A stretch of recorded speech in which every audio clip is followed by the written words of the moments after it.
Hello, my name is Harry and welcome back to Learn English with British Harry. I'm a British English teacher from London, England. I've taught thousands of students from all around the world, helping them to improve their English. My students have gone on to pass important exams, secure better jobs, and communicate confidently with other English speakers. Being a native Londoner and English teacher means not only can I teach you professional vocabulary, but also how people really speak, and you will learn about the culture of the UK. We are going to be using the shadowing technique to help you to improve your British English speaking and pronunciation, whilst helping you to improve your modern RP British accent. I will start by telling you a completely true story about the time I was robbed by a squirrel in London. I will tell you the same story 3 times. For the first time, all you need to do is sit back, listen and enjoy. For the second time, you will listen again, but after each sentence, you will repeat what I have just said.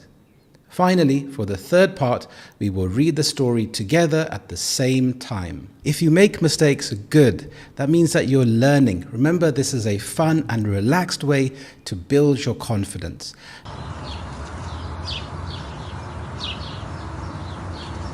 Now, let me tell you about one of the most funniest things that has happened to me in London. It was a Saturday morning and the sun was shining, which is rare, and I thought to myself, I'll go for a nice walk around Hyde Park. As I wandered through the park, I couldn't help but notice how vibrant and serene the atmosphere was. People were scattered about, some were walking their dogs, others enjoying picnics. Someone was doing yoga under a tree like they were filming a health advert.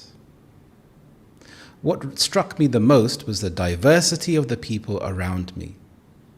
London is truly a melting pot of cultures. It reminded me of how varied and colourful this city is.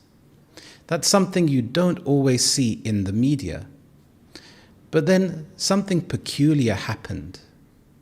Near the Serpentine Lake, I spotted a group of squirrels that didn't seem bothered by me at all. They looked unusually bold, almost like they were plotting something. I dismissed the thought, but looking back, I now realized I was being lured into a bizarre encounter. After walking for a few more minutes, I found an empty bench. I was feeling peckish, so I sat down to enjoy my Tesco meal deal. I took a bite of my sandwich and put it down beside me to open my bottle of water. In the blink of an eye, a squirrel launched itself from under the bench like it had trained with the SAS and grabbed my sandwich before I could react. To make things worse, it perched itself in a nearby tree, munching on my sandwich while locking eyes with me. It chewed slowly, mockingly. I swear, it licked its paw and gave me a look like, "What are you gonna do about it, mate?" I had been publicly disrespected by a squirrel. Luckily, I wasn't too bothered. In fact, I found it absolutely hilarious. It's not every day you get robbed by a squirrel in one of the most famous parks in the world. But that's London for you, full of culture, full of life, and occasionally full of squirrels with no respect for personal property.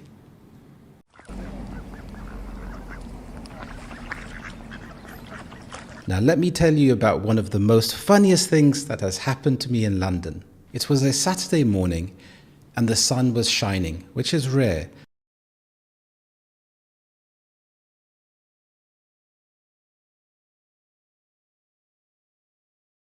And I thought to myself, I'll go for a nice walk around Hyde Park.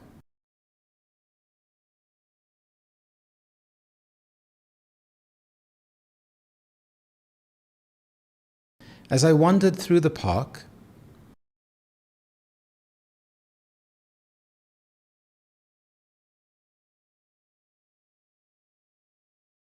I couldn't help but notice how vibrant and serene the atmosphere was.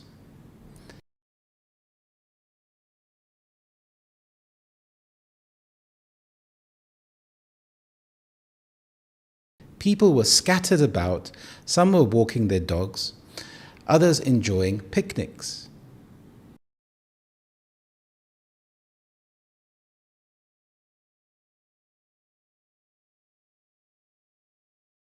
Someone was doing yoga under a tree like they were filming a health advert.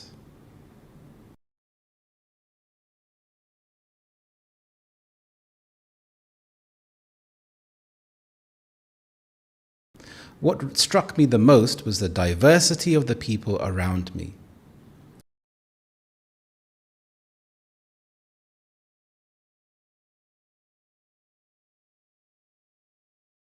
London is truly a melting pot of cultures. It reminded me of how varied and colourful this city is.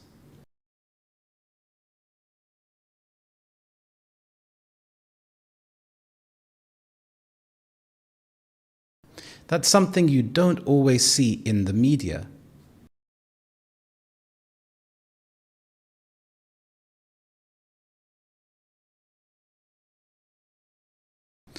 But then something peculiar happened.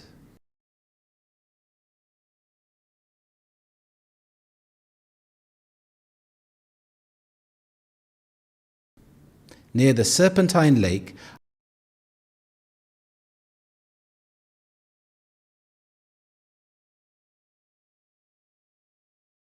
I spotted a group of squirrels that didn't seem bothered by me at all.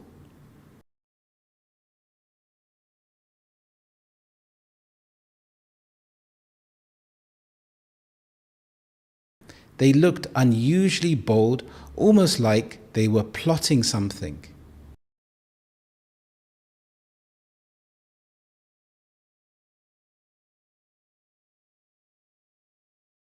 I dismissed the thought, but looking back,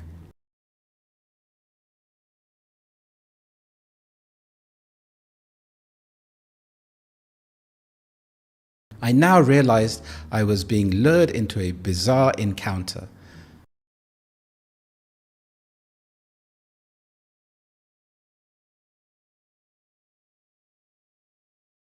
After walking for a few more minutes, I found an empty bench.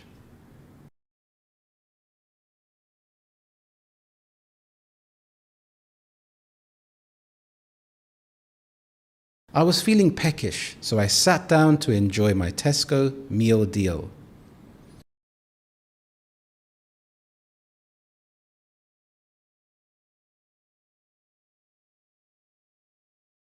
I took a bite of my sandwich and put it down beside me to open my bottle of water.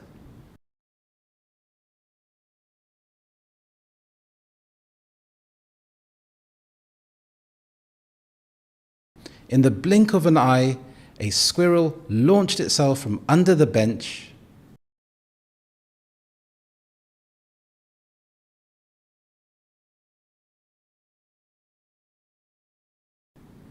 Like it had trained with the SAS and grabbed my sandwich before I could react.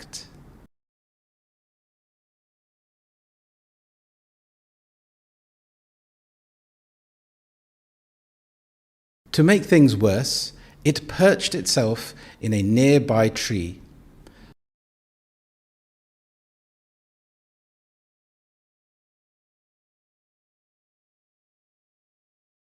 Munching on my sandwich while locking eyes with me.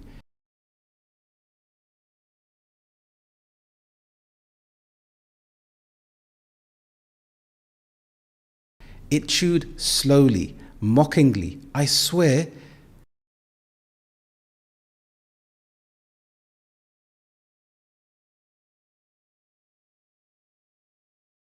it licked its paw and gave me a look like, "What are you gonna do about it, mate?"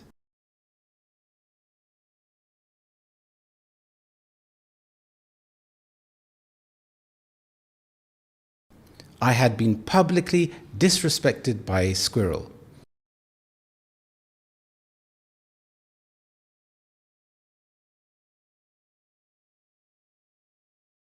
Luckily, I wasn't too bothered. In fact, I found it absolutely hilarious.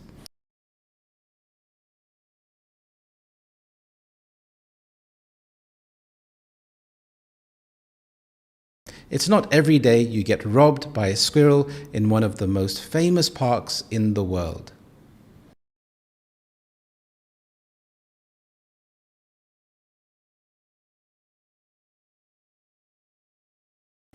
But that's London for you, full of culture, full of life,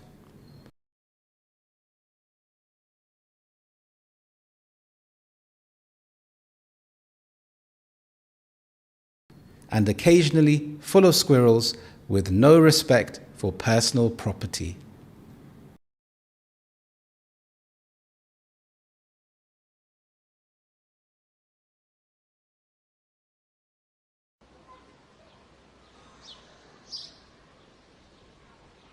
Now let me tell you about one of the most funniest things that has happened to me in London. It was a Saturday morning and the sun was shining, which is rare, and I thought to myself, I'll go for a nice walk around Hyde Park. As I wandered through the park, I couldn't help but notice how vibrant and serene the atmosphere was. People were scattered about, some were walking their dogs, others enjoying picnics. Someone was doing yoga under a tree like they were filming a health advert. What struck me the most was the diversity of the people around me. London is truly a melting pot of cultures. It reminded me of how varied and colourful this city is. That's something you don't always see in the media. But then something peculiar happened. Near the Serpentine Lake, I spotted a group of squirrels that didn't seem bothered by me at all. They looked unusually bold, almost like they were plotting something. I dismissed the thought, but looking back, I now realized I was being lured into a bizarre encounter. After walking for a few more minutes, I found an empty bench. I was feeling peckish, so I sat down to enjoy my Tesco meal deal. I took a bite of my sandwich and put it down beside me to open my bottle of water. In the blink of an eye, a squirrel launched itself from under the bench like it had trained with the SAS and grabbed my sandwich before I could react. To make things worse, it perched itself in a nearby tree, munching on my sandwich while locking eyes with me.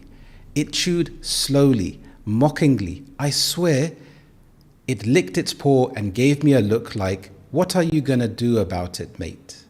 I had been publicly disrespected by a squirrel. Luckily, I wasn't too bothered. In fact, I found it absolutely hilarious. It's not every day you get robbed by a squirrel in one of the most famous parks in the world. But that's London for you, full of culture, full of life, and occasionally full of squirrels with no respect for personal property.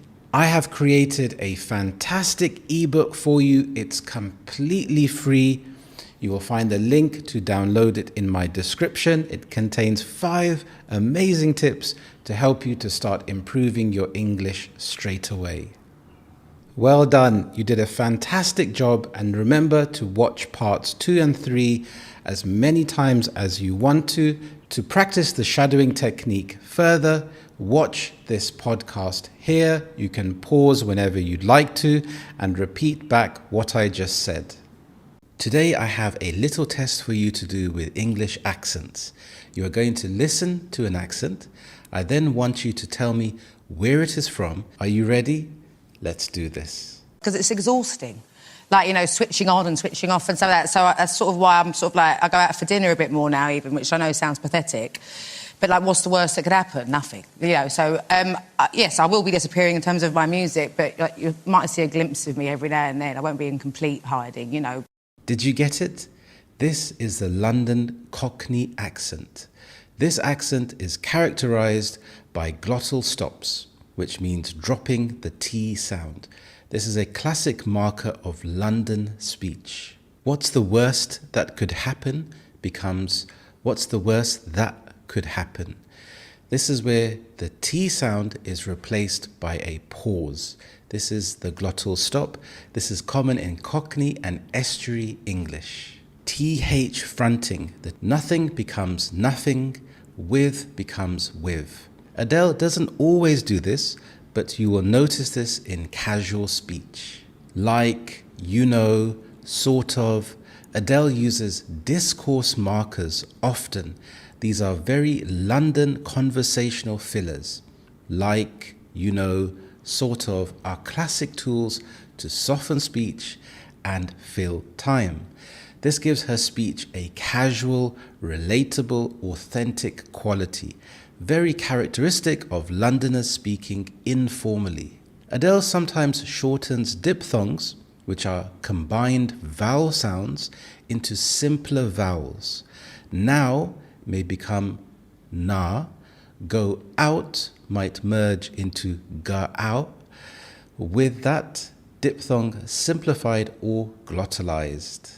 H dropping, not very prominent in this clip, but very common in her accent. Hiding might become iding.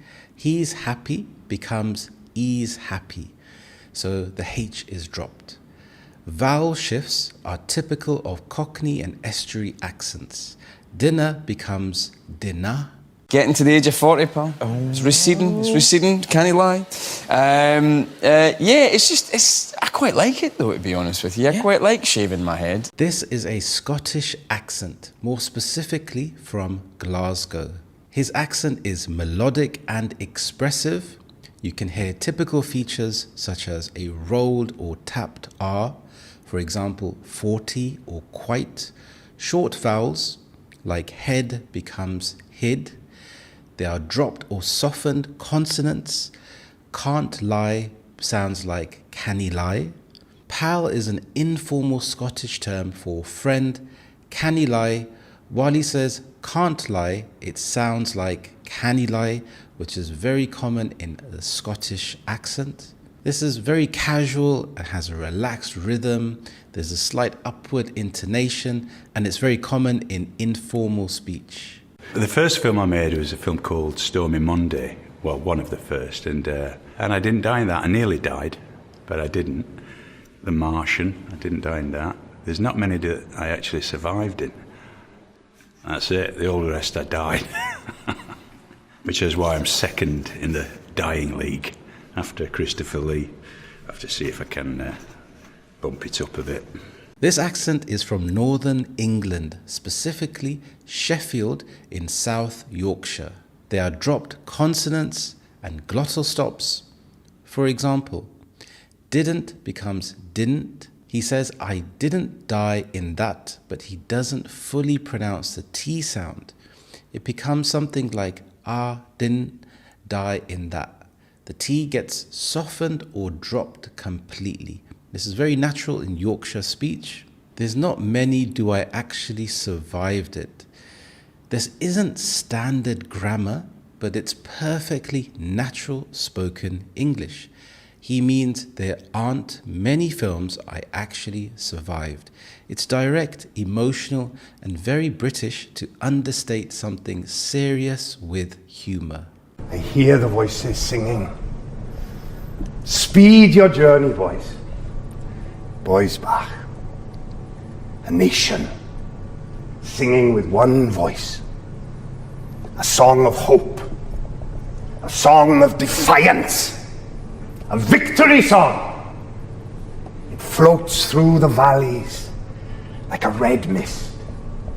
It rolls over the mountaintops like crimson thunder. Next up is the Welsh accent, specifically South Wales. What makes the Welsh accent so distinctive? Well, for one, it has a sing-song quality. You'll notice the pitch rises and falls more than in most English accents. This is musical rhythm. Actually comes from the Welsh language, which heavily influences how English is spoken in Wales. His vowels are long and clear.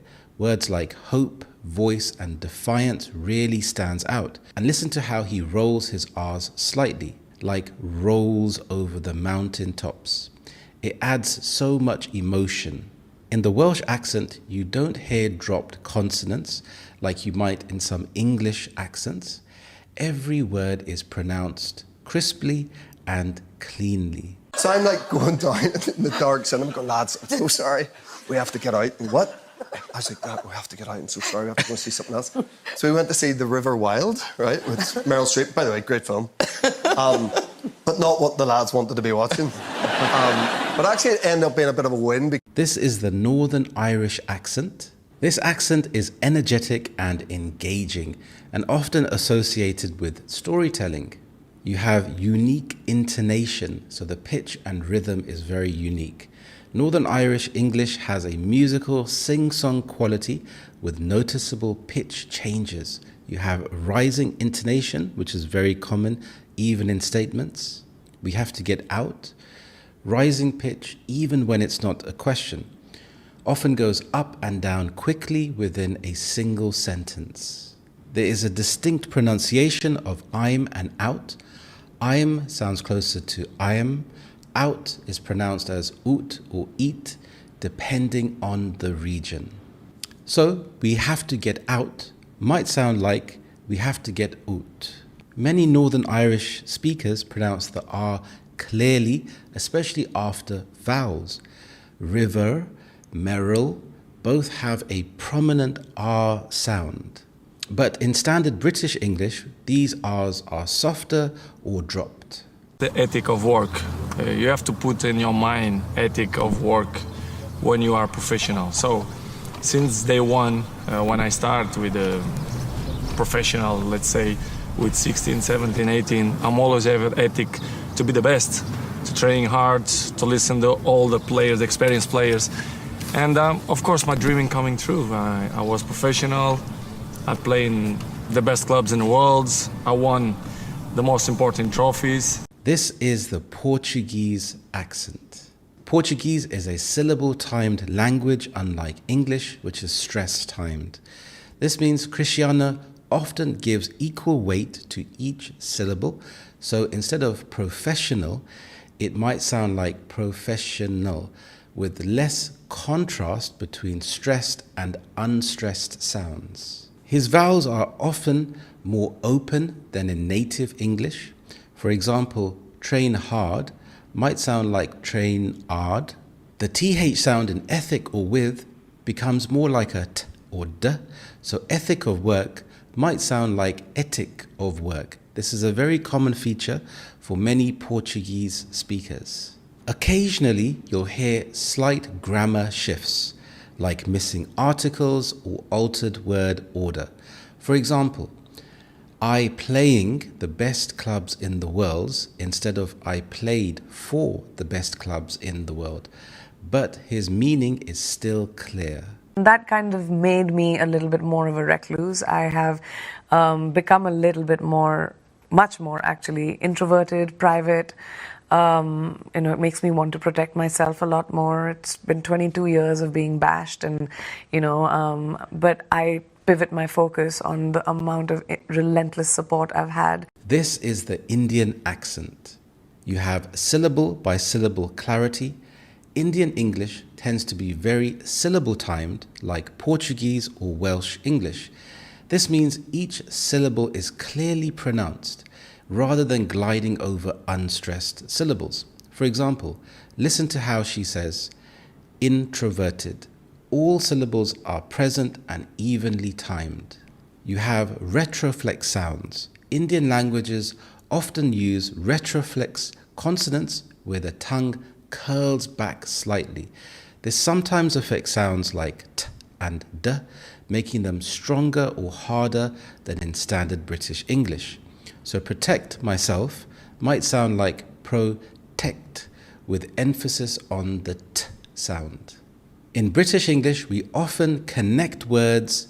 Makes me want to might sound like makes me wanna, but Priyanka separates words slightly more. This makes each word stand out and feel deliberate, which is characteristic of many Indian English speakers.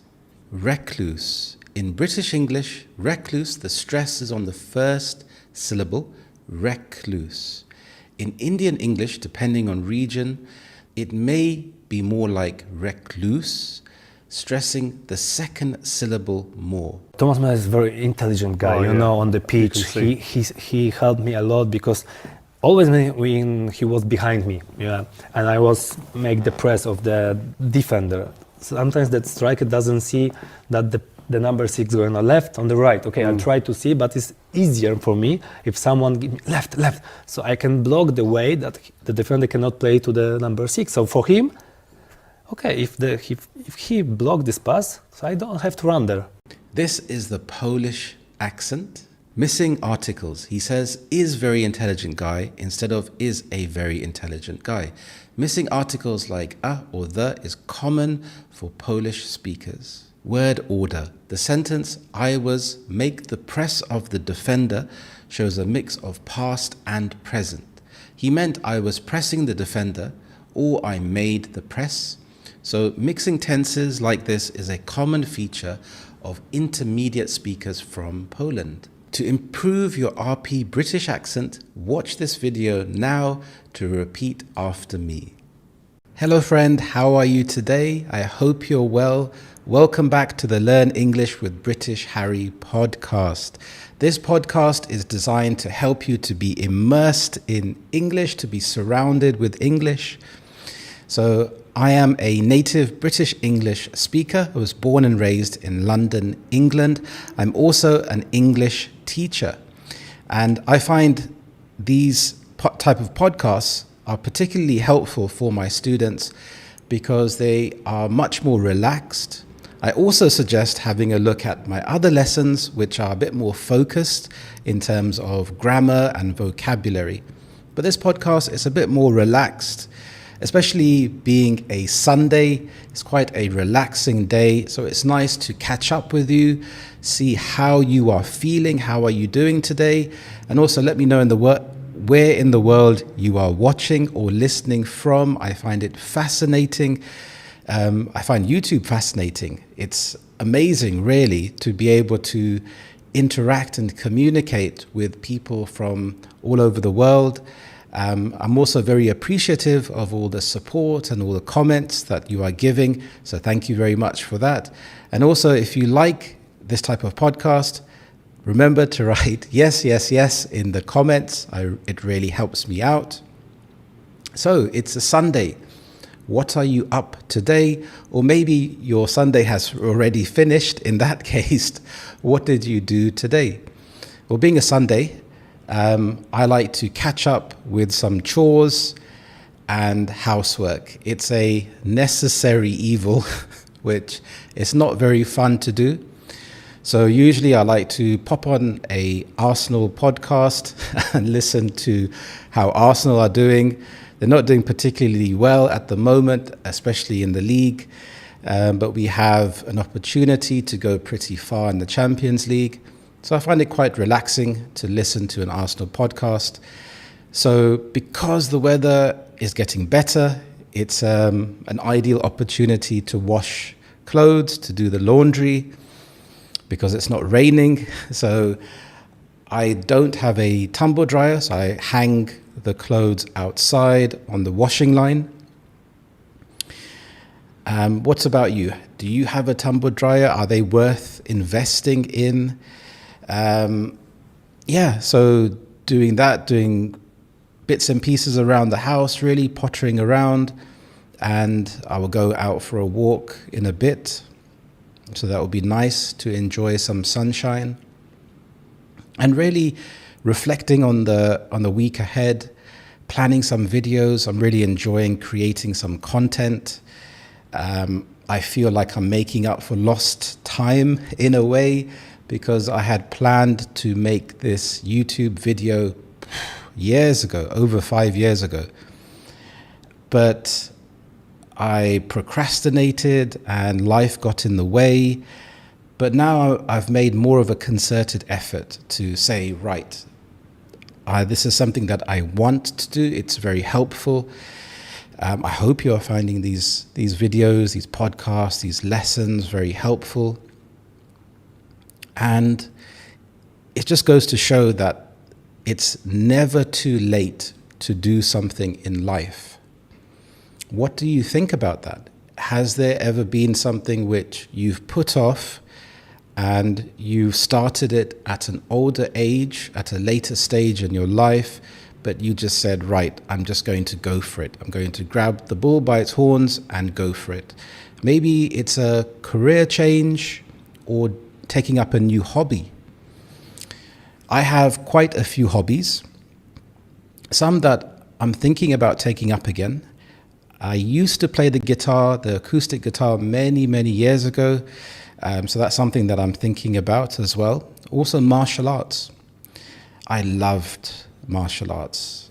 Firstly, because of the health benefits, I felt fantastic.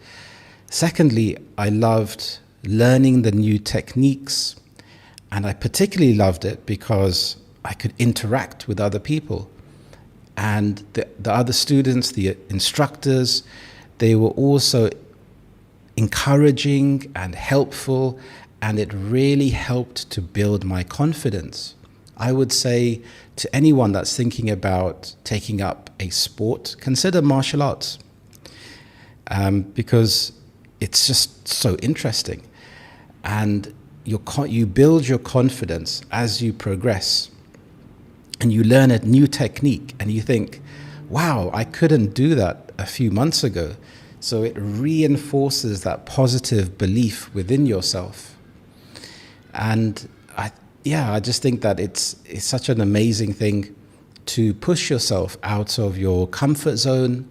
And also it'd be good to know what are your hobbies as well. So if we think about starting things later in life, there was a really interesting story that I read recently. Let me get that for you. And I'll go over here. So this is about a grandmother who earned her taekwondo belt at 83 years of age. Wow, this is so inspiring. So a grandmother has earned her first graded belt in taekwondo at the age of 83. Wow. This really does go to show that it's never too late to start a new activity, a new hobby. I think it really makes life interesting, and I think it's also good for your brain as well, because if you think about most of your day-to-day life, go to work, you may be tired after work, and life can become a routine, like a treadmill. So when you take up a new activity, it can breathe some new excitement into your day. And it's nice just to do the activity without thinking about the result. I think that's really important, because in our lives, we are under so much pressure to progress, to be productive. So just, for example, learning to draw, just for the love of drawing, just for the experience of drawing.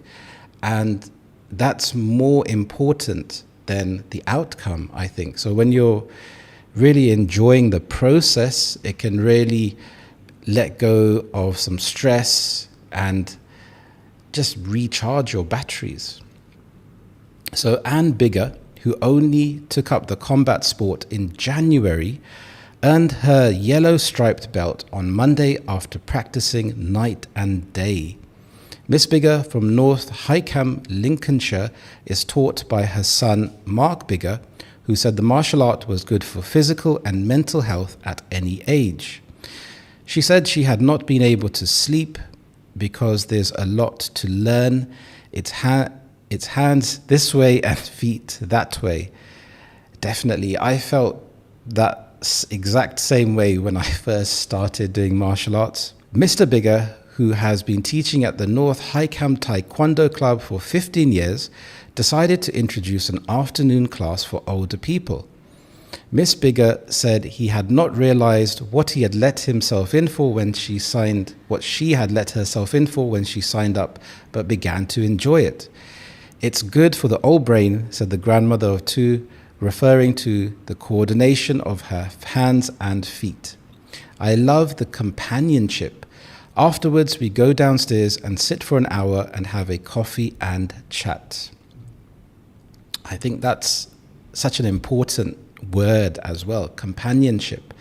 So you're not just doing the activity and it's a solo activity by yourself. You are interacting with other people. You start to build friends, and it's something where you can grow together. So you can make mistakes together, and I think you can apply this to learning English. For example, in my lessons, I like to make a safe environment where my students are encouraged to make mistakes, because making mistakes is fantastic. This is how you learn. This is how you grow. But as adults, we can feel very self-conscious about making mistakes and feel like we have to do everything perfectly. We have to get it right the first time because it's a reflection on our character, on us as a person. But I don't think that's the case. I think if we can have that mindset where, right, I'm going to fail as much as possible. I'm also going to try to see patterns of where I am failing, and then I can start to improve from that point. Mr. Bigger said his mum had been getting no special treatment and needs to up her game a bit. So he's having a bit of banter there, which I think is always good, because being too serious sometimes, it can make you feel under more pressure. So having some banter, having some jokes is a nice thing to let go of some stress. He said his mum had been the perfect student and had even been practicing in the supermarket. I just have a funny image of her doing these kicks in the grocery aisle and just getting some strange looks. Mr. Bigger said, what I initially thought was going to be a bit of a laugh turned into 3 months of training at least twice a week. She has actually taken it really seriously and has exceeded my expectations throughout, while also having such a good laugh. She's met new people, she's got stronger fitness, she's even been to the doctors and been told her blood pressure is down, so what a great achievement. I'm really proud of her. Mrs. Bigger, who started as a white belt, said she had been a bit nervous about attempting her first grading. She added she had not thought she would be taking up the sport at age 83, but described herself as lucky to be able to do it. I think that's such an inspiration, because she says that she's lucky to be able to do it as well. So it feels like she's really appreciative of being able to be mobile, because a lot of people by that age have problems with their joints. So being able to get a yellow belt at 83 is fantastic. I think this is a really good story. And this really ties in to what I was talking about earlier with the fact that it's never too late to do something that you really want to just go for it, have an open mind, and just try and see how you feel about it. Now, this also ties into another thing I wanted to talk about, which was ways to overcome adversity. Now, the first way to overcome adversity is to find a role model. So a role model is someone that you respect and you want to emulate. You think, okay, they have some good qualities. And so by modeling how they act, how they think, you can start to bring some of these things and incorporate it into your life. So I'm just going to scroll through for some of the important talking points here. Role models are extremely important because they provide a roadmap of how to overcome what you're facing. I think that's such a useful phrase, a roadmap, because it's the same thing with reading a book or reading autobiographies. Successful people or people that have achieved things that you want to, when you try to think about how they think, you can apply the same things to your own life. So they have a map. They have things that they had to do to get to where they are now. So you can copy that same process, incorporate that into your own life. For example, if you wanted to get fit and healthy, if you look at someone else that's fit and healthy, you can see them as a roadmap. And it's often a lifestyle change as well, and how you see yourself, what do you think of yourself in terms of identity. So when it comes to eating some broccoli or eating some chocolate cake, then you decide, okay, if I'm the type of person that is fit and healthy, what would I do? Okay, so maybe I could have a quarter of that chocolate cake, because I think going to the extremes is also very unhealthy as well. So having that balance, incorporating that into your life, you start to change your own identity. Okay, so he believes that the best place to start in becoming resilient is having a role model. So I think that's really important. Then the second way is to seek and give support. Which is really important. I think giving social support is very important. Here we can see social connection prompts the release of oxytocin, and this reduces stress. Okay, and they also say, but here's a twist. Okay, so what is the twist here? So giving social support is at least as important as getting it. So social connection is a two-way thing where both people benefit from it. So being able to give support and receive support is also very important. Thirdly, facing your fears. And yeah, definitely. I think if you can face your fears, maybe if you want to do a martial art, for example, maybe you are, or even joining a gym, maybe you are scared of feeling self-conscious, scared of people looking at you and judging you and not being very good. But by facing those fears inside your head and saying, right, they aren't judging me in the gym or in the martial arts class, they're there, other people are there just to get on with their own lives. They're there, they're concentrating on themselves. So facing that initial fear, which is feeling uncomfortable in the beginning, enables you to start to progress and start to build your resilience. Do difficult things. Yes, I highly agree with this. Usually I like to go to the gym first thing in the morning if I can, or do some kind of exercise first thing in the morning, because I find, firstly, because it's difficult. Secondly, most people are sleeping at that time and it's quiet. And I find doing something difficult first thing in the morning makes me feel amazing for the rest of the day. Now I feel if something else crops up that is difficult, I'm able to handle the challenge because I know, okay, I've done something difficult already in the morning. So this is fantastic, I think, for building your resilience, building your confidence. Loosen your grip on yourself. So it's good that they mention this, because toughness is one way to resilience, but there is another way, and that is being kind to yourself. having insight, personal insight, can be very good.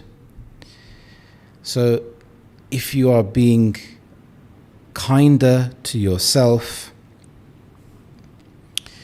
you are taking things less seriously, and there's a phrase I remember which is relaxed concentration.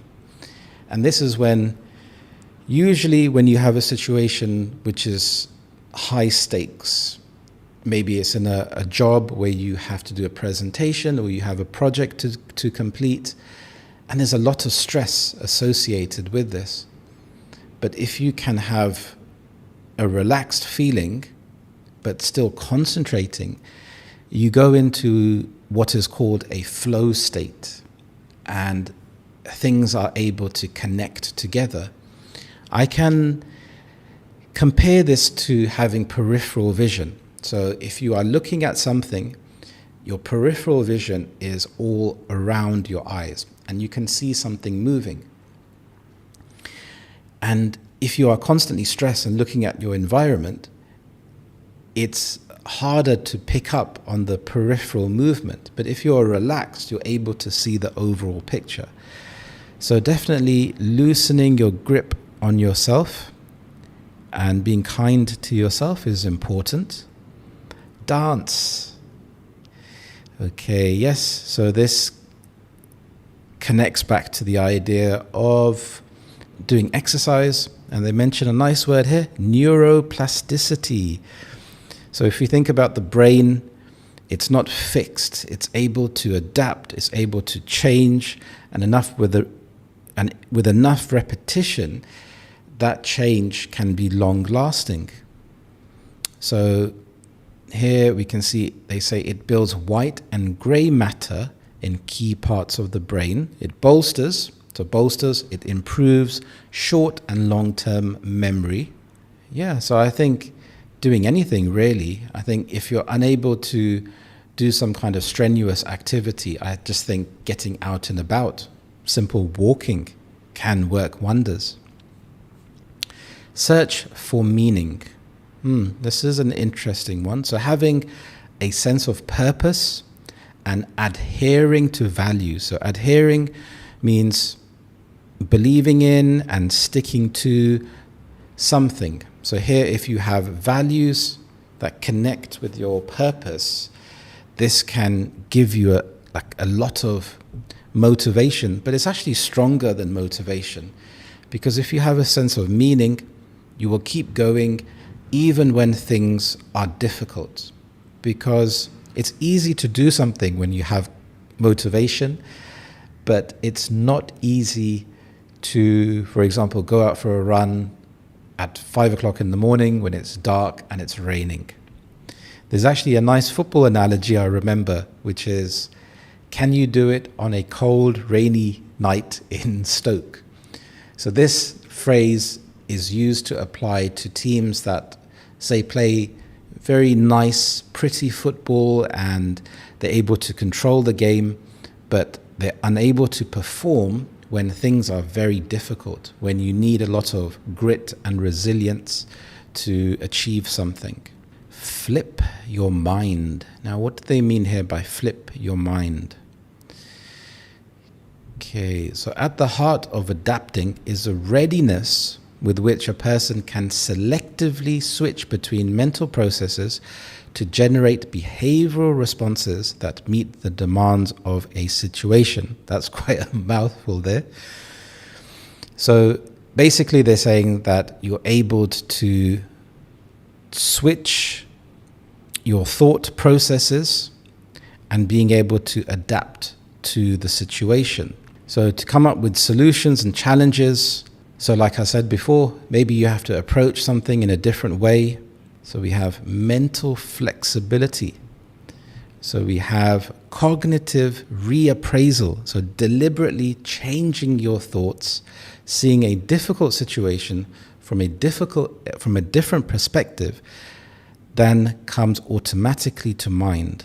So this is called reframing. So reframing is something that a lot of people do instinctively at times. If you've had a difficult situation you have to reframe that situation to something positive. So if you are struggling to lose weight, you can reframe that and think, well, I am eating healthier and my body and my mind is becoming healthier. And that will allow you to keep going. Balance your bugs. So here they are referring to the gut. And I've also read that the digestive system is like the second brain, where they are connected together. And I'm really fascinated with this. So the microbes in your digestive system, in the gut, are linked to your brain. So having a healthy digestive system is important. So having excess stress, this over-activates the emotional center of the brain, but also dopamine-rich reward centers. And so this is why you crave calorie-dense foods, especially sweet ones. Okay. So things like prebiotics, probiotics is very important. I don't actually take a probiotic, but I do eat yogurt, and I eat a lot of fruit and vegetables. So here it's suggested that you should eat at least 30 different fruits and vegetables per week. Wow. So that's quite interesting. How many do you eat in a week?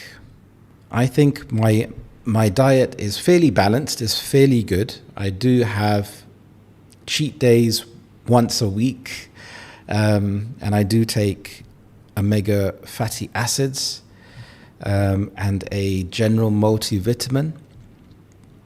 But this is quite interesting. It's actually jogged my memory that I need to remember to look into prebiotics a bit more, because you have prebiotics and probiotics.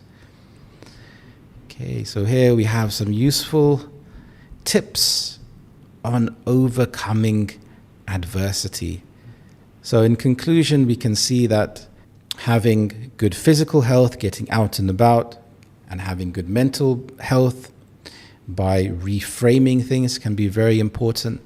And also remembering that it's never too late to do something that you want to.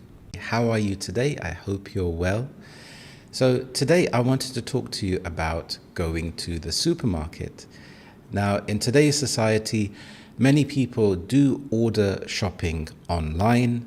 So do I from time to time. But I actually enjoy going to the supermarket sometimes. And when I go to the supermarket, I like to have a list.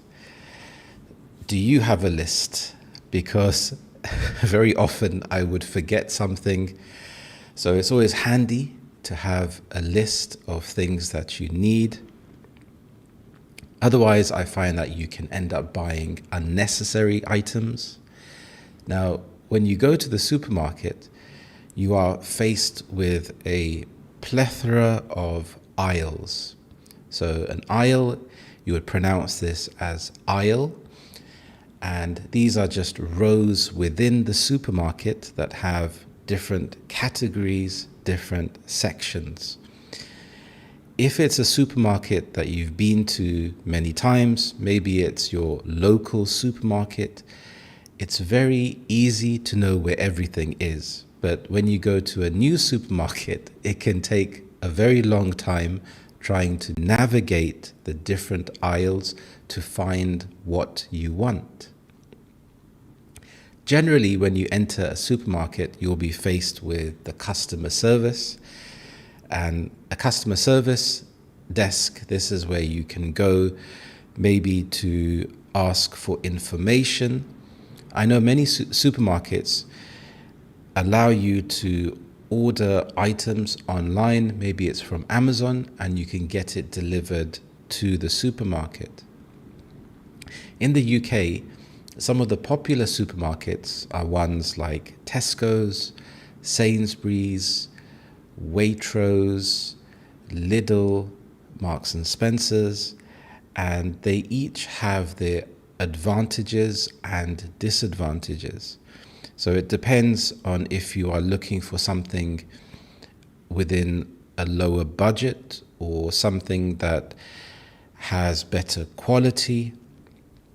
And this can be subjective. It can be depending on how you view food. Now, when you go into the supermarket, so you'll be faced with a customer service, you have the different aisles. Some of the popular aisles are ones like fresh produce. So you'll be presented with fruits and vegetables immediately. Dairy and eggs, meat and seafood. You'll have the bakery section, frozen foods, maybe some pantry staples. The aisle may not be labeled as pantry, but pantry, this refers to items where you can store in the cupboard at home. Maybe it's things like tinned food, like tinned tuna, tinned baked beans, and you would keep this in the cupboard for a long time. So I've had instances in the past when I'm really hungry, there's nothing to eat in the fridge, but I would look in the cupboard and I would see some beans. Then I can have some baked beans on toast, which is very common in the UK. So that comes in very handy. You have beverages, so water, and even things like bottled water in the UK has become very popular. Even though the water is very good, is of a very good standard in the UK, the water can be quite hard. So I found that when you're using a kettle, for example, you can have a lot of lime scale build up inside the kettle. And it's because the water is quite hard. So many people, they like to buy bottled water. Let me know, do you buy bottled water? I know for a while, when I used to go out and buy something to drink, I wouldn't buy bottled water because I would think I can get it at home for free. So I would buy a fizzy drink. In some countries, they would call it soda, for example, in America. But in the UK, the term a fizzy drink refers to the same thing. But after a while, I noticed that, there's a lot of sugar in fizzy drinks. So I would just buy the bottled water if I was very thirsty. You have cleaning supplies and household products, and also personal hygiene products. Then you may have clothes. In some supermarkets, you can buy clothes, which again is extremely handy. If you see something on sale and you want to buy a jacket or some t-shirts, the price will be lower than in a clothes shop. And sometimes the quality may not be of a high standard, but it will be enough to tie you over until you've saved up money to go to a normal retail shop. So navigating the different aisles can sometimes be complex and time consuming, especially if you are not browsing. So if you are browsing, you can take your time, especially if you have time to kill. And this expression means that you're not in a hurry, you have time to kill. Many people would kill time by browsing on their phone or playing a video game. And it's the same concept when you're in the supermarket. You can browse the aisles, maybe think, okay, should I get this? Should I not? I prefer to be on a mission. So I'd have my list and I just want to go straight to the specific product so I can get in and get out in the shortest time possible. I like to include a lot of fresh fruit and vegetables into my diet, even with prices increasing. I really like things like asparagus, which is extremely healthy for you, broccoli, cauliflower. You can buy broccoli as a whole broccoli or in different segments where it is cut up for you, and this can be very convenient. So if you want to save time, you can buy the broccoli or vegetables pre-cut, so they are cut for you. Or if you want to save money, you can buy the whole broccoli. And this concept applies to many food items, things like grated cheese. I've bought grated cheese maybe a handful of times in my life because I can see the price difference. But sometimes when I'm grating the block of cheese and I realize, oh, it's another thing to wash up because now you have to wash the cheese grater, I kick myself and I think, I should have bought the grated cheese. But then these cost savings add up. So you can save quite a bit of money over the course of your lifetime if you opt just to spend a bit of extra time and effort. You can save some money.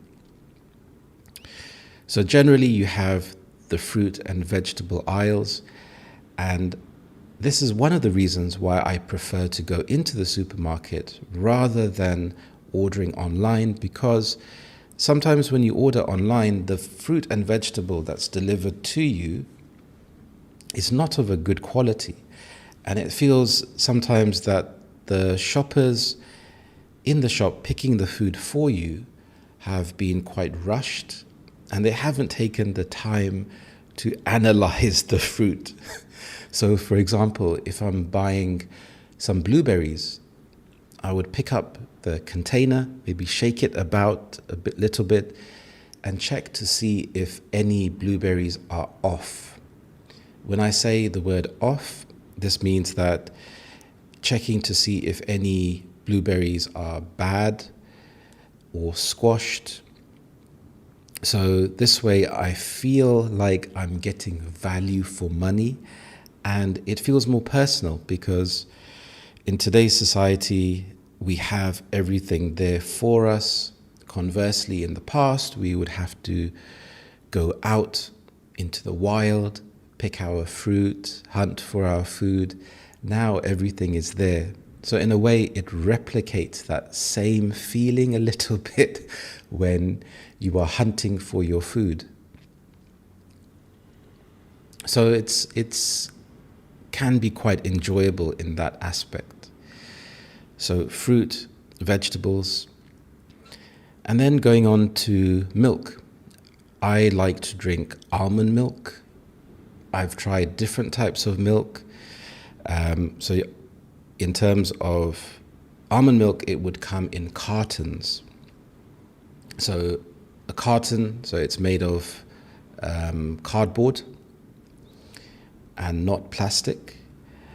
And I've tried different types of milk, for example, oat milk, rice milk, but I've stumbled upon almond milk as being my staple milk.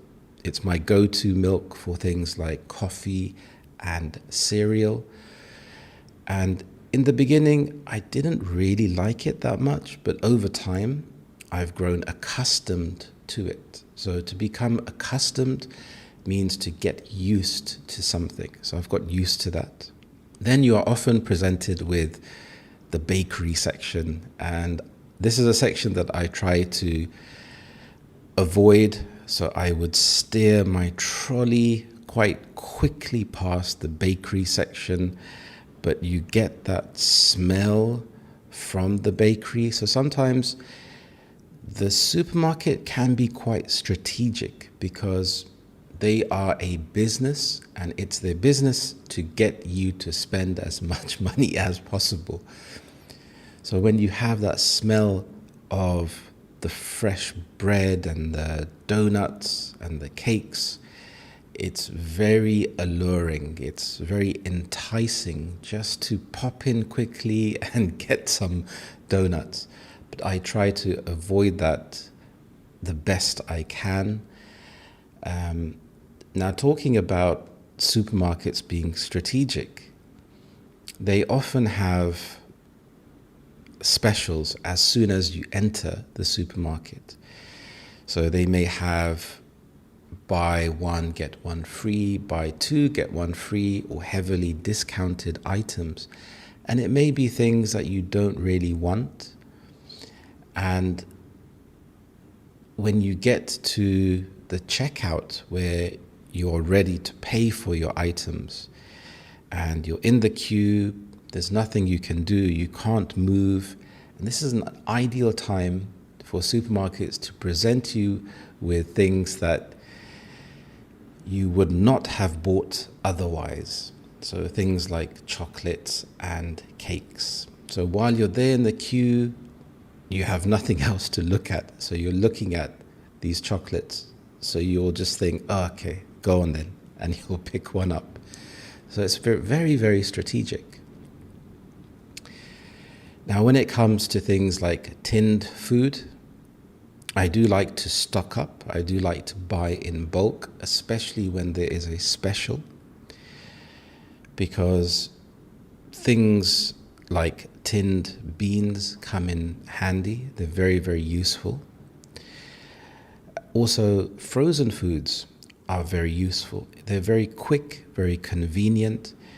If you are tired after a long day at work, it's very convenient to use the frozen vegetables rather than cutting up vegetables.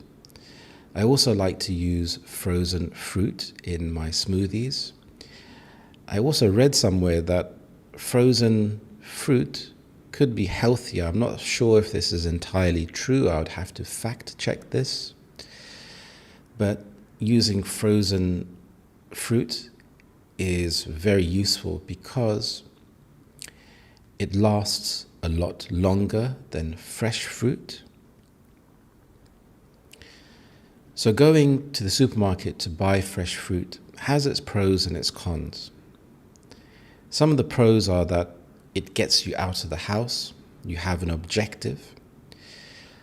Some people like to walk, and this is a very good thing, but when the weather is bad, it's nice to have an objective. So even if the weather's bad and I have an objective to go to the supermarket to get some fruit, I feel better and I can withstand the terrible weather.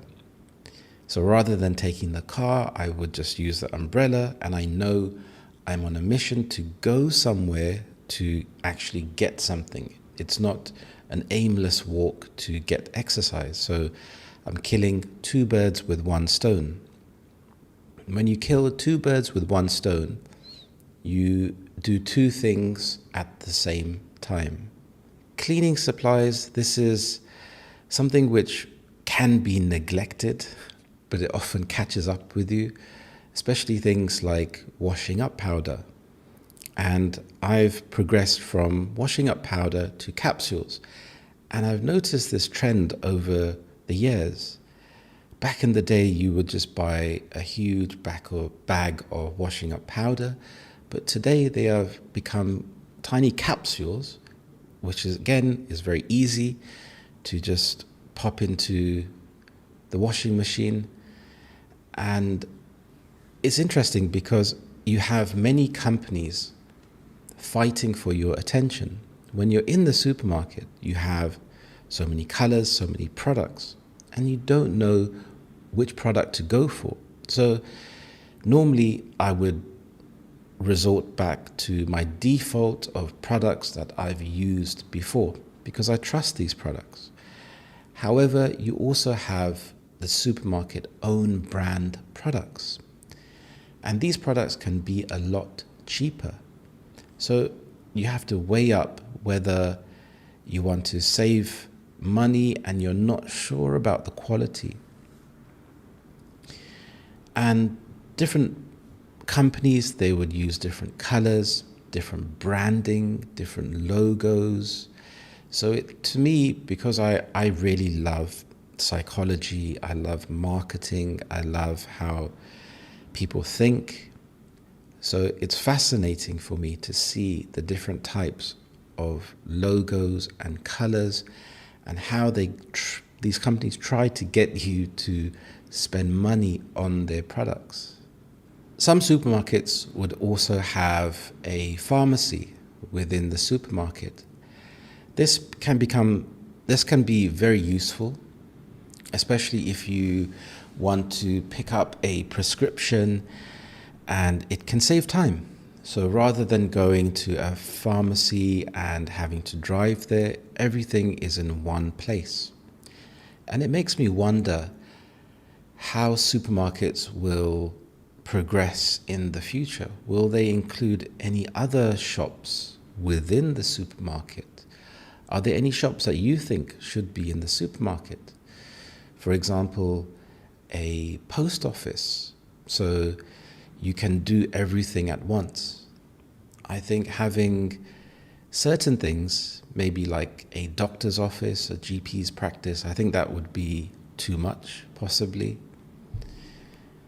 But if we think about things that you have to do in the day, when you have to run errands, you have to maybe go to the post office, maybe go to a stationery shop to buy some items. What else would you have to do?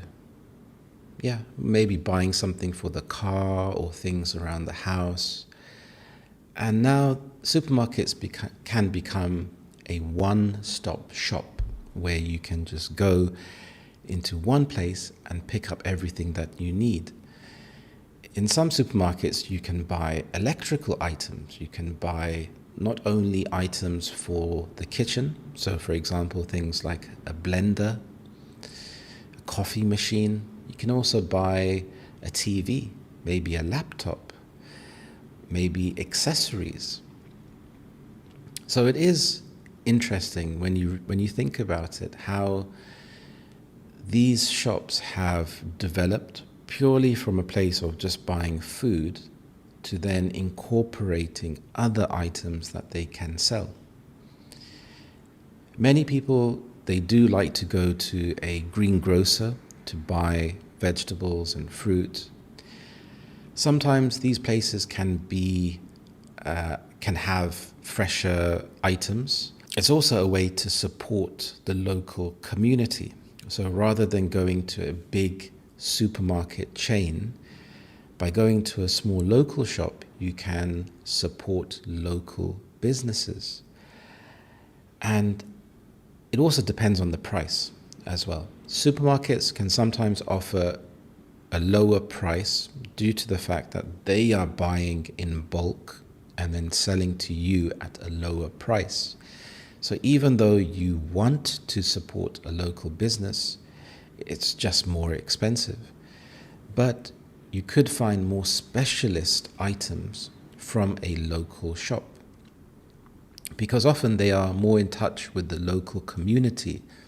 So they would stock items that are specific to that community, and you can find exactly what you want. A supermarket, on the other hand, is more general.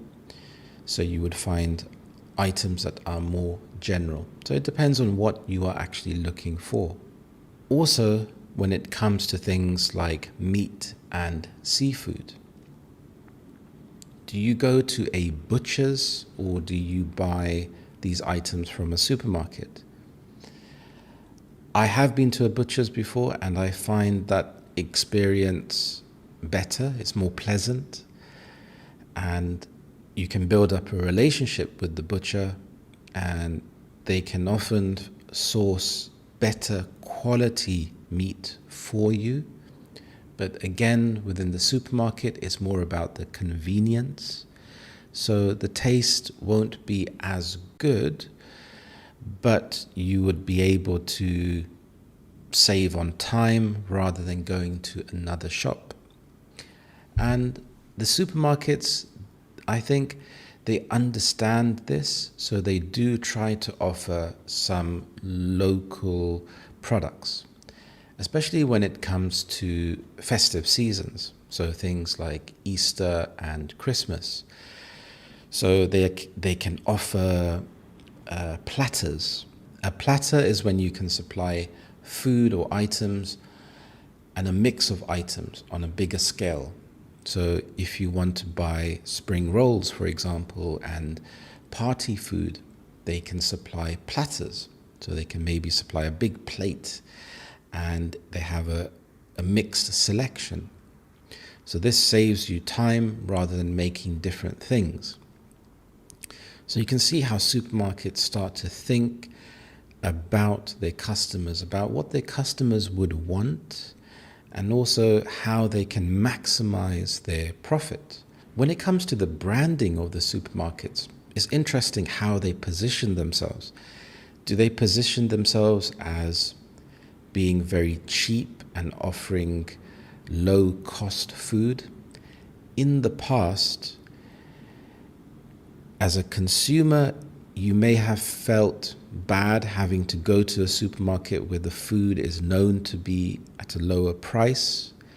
But over time, I think there's been a shift, especially with the cost of living crisis, where all supermarkets now have had to lower the price of their products. And you have other supermarkets, and you can tell they've spent more money on their marketing, on their graphic design, to appear to be of a higher standard, to then justify increasing the price of their products. So it is debatable about whether the products are of a higher quality, and it really depends on your lifestyle. I like to plan my meals. So in my week, I like to have a schedule of what I'm going to eat. And I find this way I can stick to healthy eating. And there is some leeway. I won't be extremely strict when it comes to it, but it's a nice guideline. So I know, okay, if I'm going to make things like chicken curry and rice and vegetables, I can make this in bulk, and it's enough to last 1 or 2 days. So when I'm hungry and I open the fridge, or feeling extremely hungry, I won't resort to ordering a takeaway, because I will eat the food that's there, even though I don't really want to, but then I'm satiated, I'm full, and I know that the food is healthy. So ordering online can be a good thing, because you can avoid the unhealthy items, and going to a supermarket when you are hungry is one of the worst things to do, because you'll end up buying things that you don't really want. And as you go to the supermarket more and more, you become accustomed to where everything is, and it's very easy to buy the items that you want. So when you go to a supermarket, what section do you go to first? Or do you just go through every aisle? I find I do this initially, but then it takes too long and wastes time. So after a while, I know, okay, I'm just going to go to certain sections. I hope you learned some new vocabulary and phrases in this lesson. Remember to click on the like and subscribe button. Also, if you liked this lesson, remember to write yes, yes, yes in the comments below. Thank you, and I will see you next time. Bye-bye.